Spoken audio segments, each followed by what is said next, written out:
الرحمن الرحیم۔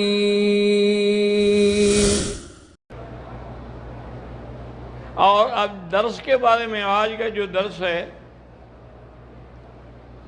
وہ سیدنا عثمان غنی رضی اللہ تعالیٰ عنہ کے بارے میں ہے، کیونکہ آپ کو پتہ ہے کہ ہمارے دروس ایسے چل رہے ہیں کہ پہلے سیدنا صدیق کا، پھر حضرت عمر کا، اب حضرت عثمان کا۔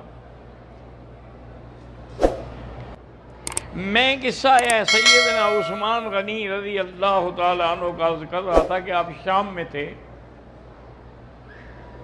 تاجر تھے، شام میں گئے ہوئے تھے۔ کہتے ہیں میں رات کو سویا تو میں نے خواب دیکھا کہ آواز آتی ہے کہ یا عثمان یا عثمان یا عثمان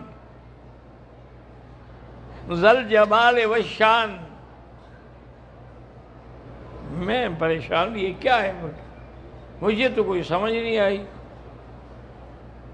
کہتے ہیں صبح جب میری نیند کھلی تو اسی علاقے کے ایک عالم کی خدمت میں گیا۔ میں نے کہا ایسے میں نے خواب دیکھا ہے، یا عثمان یا عثمان یا عثمان یا ذا الجمال والشان۔ انہوں نے کہا معلوم یہ ہوتا ہے کہ تمہارے علاقے میں جس آخری پیغمبر نے پیدا ہونا تھا وہ پیدا ہو گئے، اور تمہیں اشارہ ہے کہ تم جلدی سے ان کے پاس جا کے مسلمان ہو جاؤ تاکہ تمہارا نام جو ہے نا وہ اول سابقین میں آ جائے۔ کہتے ہیں میں نے کہا ٹھیک ہے، اب ہمارا تو تصور کوئی نہیں تھا نا۔ وہ کہتا ہے کہ میں جب سفر سے واپس آیا، سیدنا ابی بکر صدیق رحمت رضی اللہ عنہ مجھے حرم میں ملے اور مجھے کہا عثمان بیٹھو میرے پاس۔ میں بیٹھ گیا اور نے کہا میں تمہیں مشورہ دیتا ہوں کہ اللہ کے نبی پیدا ہو گئے، اعلان نبوت ہو گیا، تم کلمہ پڑھ لو۔ کہتے ہیں ابھی ہم یہ باتیں کر رہے تھے کہ حضور خود آ گئے، سرکار دو عالم آئے اور فرمایا کہ عثمان کلمہ پڑھ لو۔ ابھی تمہیں خواب سمجھ نہیں آیا؟ تعبیر تو لے کے آئے ہو شام سے اور عمل نہیں کرتے ہو۔ حضرت عثمان کہتے ہیں میں نے فوراً کلمہ پڑھا لا الہ الا اللہ محمد رسول اللہ، اور اللہ نے مجھ پہ کرم کیا کہ میں سابقون الاولون میں آ گیا رضی اللہ تعالیٰ عنہ وارضاہ۔ لیکن خدا کی شان ہے کہ کافر تو دشمن تھے نا مسلمانوں کے۔ آپ کے حقیقی چچا ہیں حکم بن العاص، وہ آپ پہ اتنا ظلم کرتے تھے، اتنا مارتے تھے کہ حضرت بے ہوش ہو جاتے۔ کبھی کبھی تو وہ یہ ظلم کرتے تھے کہ ایک پرچھی میں لپیٹ کر اور باندھ کے دھواں دیتے تھے، عثمان بے ہوش ہو جاتے تھے۔ چھڑانے والا کوئی نہیں تھا کیونکہ اس کا تو اپنا چچا تھا نا عذاب دینے والا۔ کچھ دنوں کے بعد حضور نے سوچا کہ عثمان پر بڑا مشکل مرحلہ ہے، اس کی مدد کیوں نہ کی جائے۔ حضرت ابو بکر صدیق رضی اللہ تعالیٰ سے مشورہ کیا اور اس کے بعد حضور نے اپنی بیٹی بی بی رقیہ کا نکاح جو ہے وہ حضرت عثمان سے کر دیا۔ حضور کی 4 بیٹیاں تھیں نا، بی بی رقیہ، ام کلثوم، زینب، فاطمہ۔ اس کا ایک مقصد تو یہ تھا کہ ہماری قرابت ہوگی، دوسرا یہ ہے کہ اس وجہ سے شاید ظالم اس پہ ظلم کم کریں کہ بھی اب یہ تو نبی کا داماد ہے۔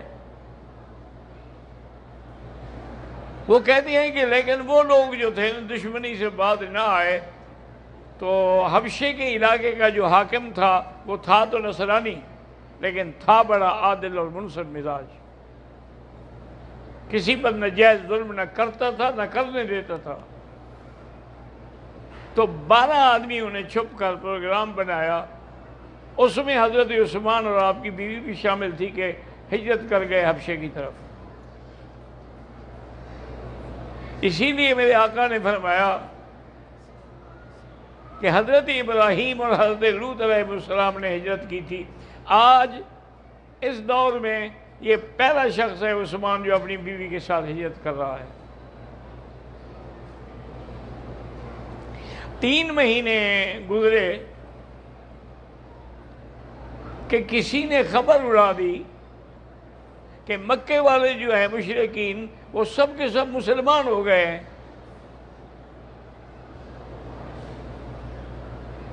میں نے ان کو حضور کے پیچھے سجدہ کرتے ہوئے دیکھا ہے، تو بڑے خوش ہوئے لوگ بھی، چلو الحمدللہ کہ جو ہمارے دشمن تھے وہ بھی مسلمان ہو گئے۔ اصل بات یہ تھی کہ وہ مسلمان نہیں ہوئے تھے۔ حضور صلی اللہ علیہ وسلم صبح کی نماز پڑھا رہے تھے جس میں آپ نے سورۃ النجم تلاوت کی۔ حضور صلی اللہ علیہ وسلم اسی صورت میں تھے کہ شیطان خبیث نے، لعین نے اپنی آواز میں کافروں کے دماغ میں ڈالا کہ تلک الغرانیق العلیٰ، یعنی یہ بت جو ہیں ان کو سجدہ کرنا چاہیے۔ تو حضور جب نجم کے سورت کے سجدے میں آئے نا، سجدے وہ بھی سجدے میں گر گئے، ورنہ وہ مسلمان نہیں ہوئے تھے۔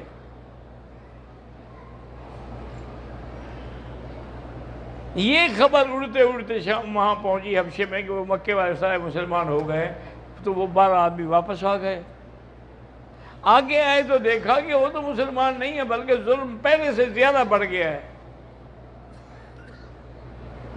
ان کے مظالم کو دیکھتے ہوئے پھر سارے ساتھیوں نے مشورہ کیا تو 100 آدمی کی جماعت بنی کہ بھئی ہم دوبارہ ہجرت کر جائیں، وہاں کم از کم یہ تو ہے نا کہ اپنے منشے سے ہم عبادت بھی کرتے ہیں، نماز بھی پڑھتے ہیں، اور ہمارے معاملے میں کوئی ظلم بھی نہیں کرتا، کرنے ہی نہیں دیتا بادشاہ جو تھا۔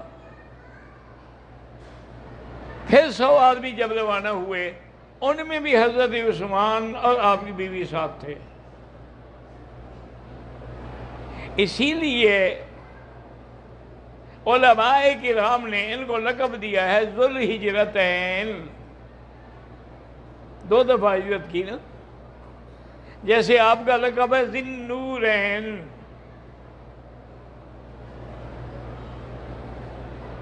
اسی طرح سیدنا عثمان رضی اللہ تعالی عنہ وارضاہ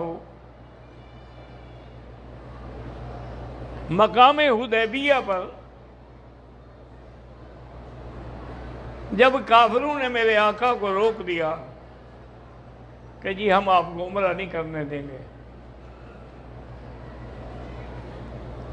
حضور نے فرمایا عقل کی بات کرو، ہم عمرے کے لیے آئے ہیں، احرام ہم نے باندھا ہوا ہے، ہمارے پاس کوئی ہتھیار نہیں ہے، اور یہ قربانی کے جانور بھی ہم لائے ہیں۔ ویسے ایک بات کو یاد رکھیں کہ قربانی کے جانور لانے کا کیا مطلب؟ حاجی جو ہے وہ تو حج کی ہوتی ہے، عمرے کی تو نہیں ہوتی۔ حضور کیوں لے آئے سارے جانور؟ اس لیے کہ میرے اللہ کو تو علم تھا نا کہ یہ واقعہ آگے ہوگا، حضور کو روکا جائے گا، اور جب حضور کو روکا جائے گا فَإِنْ أُحْصِرْتُمْ فَمَا اسْتَيْسَرَ مِنَ الْهَدْيِ، جب احصار ہو جائے تو پھر آپ کو دم احصار دینی ہوگی۔ یعنی اگر آپ کو عمرے سے روک دیا جائے تو آپ پہلے قربانی دیں، پھر سر منڈائیں، پھر احرام کھولیں۔ تو اس لیے اللہ کے نبی کوئی اللہ نے دماغ میں ڈال دی، وہ لے آئے بال۔ حضور صلی اللہ علیہ وسلم نے حضرت عمر کو بلایا اور فرمایا کہ عمر تم جاؤ مکے والوں کے پاس، ان کو سمجھاؤ کہ بے وقوفو ہم نے عمرہ کرنا ہے، ہمیں صرف اتنی اجازت دے دو کہ ہم طواف صفا کر لیں اور ہم چلے جائیں۔ حضرت عمر نے عرض کیا کہ یا رسول اللہ میں تو جانے کے لیے تیار ہوں، لیکن میرے جانے سے کام بگڑے گا ضرور، بڑھے گا نہیں۔ حضور نے فرمایا کیا بتا؟ کہ حضور میں ہمیشہ ان کے ساتھ لڑتا رہا، ہمیشہ کفار کے مقابلے پہ میں نے غضب ناک کردار ادا کیا، وہ میری بات مانیں گے؟ البتہ میں مشورہ دیتا ہوں آپ کو، ایک بندہ ہے جس کی بات مانی جائے گی، وہ حضرت عثمان ہے، کیونکہ اس کے سارے مکے والوں پر احسان ہے، سب لوگ اس کے زیر احسان ہیں۔ اگر حضرت عثمان ان کو سمجھائیں تو شاید مان جائیں۔ حضور پاک نے فرمایا حضرت عثمان سے کہ آپ جاؤ۔ حضرت عثمان آ گئے اسی احرام کی حالت میں، ان کے وہاں عزیز بھی تھے، خاندان بھی تھا اور احترام بھی تھا، سب نے عزت کی، احترام کیا، اور کہا چلو تمہارے ساتھ بات بعد میں کریں گے، تم پہلے عمرہ کر دو۔ انہوں نے کہا اللہ کے بندے، میرا نبی عمرہ نہ کرے میں کیسے عمرہ کر لوں گا؟ جب تک حضور عمرہ نہیں کریں گے، حضور طواف نہیں کریں گے، میں بھی نہیں کروں گا۔ ایک بات ہے مان لو، میں تسلی دلاتا ہوں آپ کو کہ حضور کا مقصد کوئی جنگ کرنا نہیں ہے، وہ تو عمرہ کرنا مقصود۔ انہوں نے کہا کہ نہیں اجازت یہ نہیں دے سکتے، یہ ہماری بڑی توہین ہے کہ 1500 کا لشکر لے کے حضور آ گئے۔ انہوں نے کہا اللہ کے بندے احرام باندھا ہوا ہے، کوئی ہتھیار ساتھ نہیں ہے، کچھ عقل کرو۔ انہوں نے کہا نہیں، تم نے کرنا ہے عمرہ اور طواف تو کر دو، ورنہ نہیں۔ انہوں نے کہا میں نہیں کرتا۔ تو انہوں نے کہا اچھا تم ایک دو دن تو رہ لو، ہمارے پر رشتہ دار ہو، اور خبر یہ اڑا دی کہ حضرت عثمان کو کافروں نے شہید کر دیا ہے۔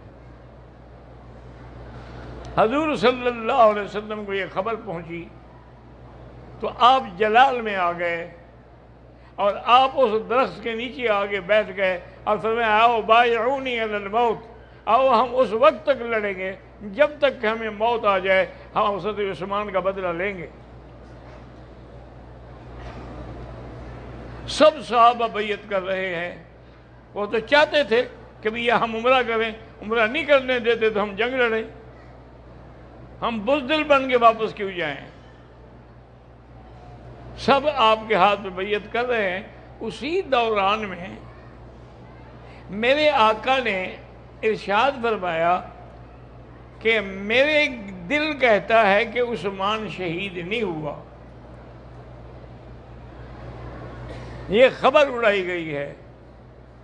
اچھا تم سب لوگوں نے کہا گواہ ہو جاؤ۔ آپ نے ہاتھ کیا فرمایا دیکھو یہ ہاتھ جو ہے نا یہ عثمان کا ہے، یہ ہاتھ جو ہے یہ میرا ہے، میں عثمان کی طرف سے بیعت کرتا ہوں۔ یہ کتنا بڑا شان تھا عثمان کا کہ حضور نے اپنے ہاتھ کو عثمان کا ہاتھ بنایا، اوپر اپنا ہاتھ رکھا، اور اس کے اوپر کس کا تھا؟ ید اللہ فوق ایدیہم، اللہ کا ہاتھ پھر ان کے اوپر تھا۔ کما یلیق بشانہ، حضور صلی اللہ علیہ وسلم بیعت سے فارغ ہوئے، حضرت عثمان آ گئے۔ انہوں نے کہا ہم تو بیعت، انہوں نے کہا حضرت مجھے انہوں نے قتل نہیں کیا، نہ مارا ہے، نہ تشدد کیا، صرف یہ کہا کہ تم عمرہ کر سکتے ہو، نبی کو ہم نہیں کرنے دیں گے۔ میں نے کہا نہیں، میں اکیلے نہیں کروں گا۔ اس کے بعد حضور پاک نے صحابہ کو بلایا، حکم دیا کہ بھئی اپنے اپنے جانور جن کے ساتھ ہیں وہ ذبح کریں، اس کے بعد سر منڈائیں، احرام کھولیں تاکہ پھر ہم واپس جائیں۔ حضور پاک نے 2 دفعہ 3 دفعہ بولا کہ صحابہ چپ کر کے بیٹھے ہوئے ہیں۔ حضور اپنے خیمے میں آئے تو بی بی ام سلمہ آپ کی بیوی موجود تھی۔ آپ نے کہا وہ سلمہ یہ کیا ہو گیا صحابہ کو، جو میرے اشارے پہ جان دیتے تھے، میں نے 3 دفعہ کہا ہے وہ اٹھتے ہی نہیں، نہ قربانی کرتے ہیں نہ سر منڈاتے ہیں، یہ کیا ہو گیا ان کو؟ اس نے کہا یا رسول اللہ ناراض نہ ہوں، وہ ابھی تک انتظار میں ہے کہ شاید اللہ جہاد کا حکم دے دیں۔ آپ ایسا کریں، اپنے جانور کو ذبح کریں، اللہ کو بلا کے اپنے سر پہ اس طرح پھرائیں، پھر دیکھیں صحابہ کیا کرتے ہیں۔ حضور پاک نے اپنا جانور ذبح کیا، اللہ کو اتنی دیر میں سارے صحابہ پر دوڑ پڑے، نہ امید ختم ہو گئی نا بھائی کی، کبھی اگر امید ہوتی تو حضور اپنے سر نہ بڑھاتے۔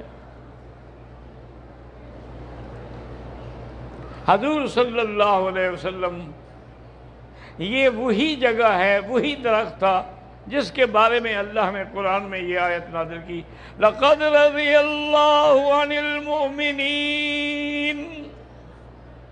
اذ یبایعونک تحت الشجرۃ فعلم ما فی قلوبہم وانزل السکینۃ علیہم وَأَثَابَهُمْ فَتْحًا قَرِيبًا۔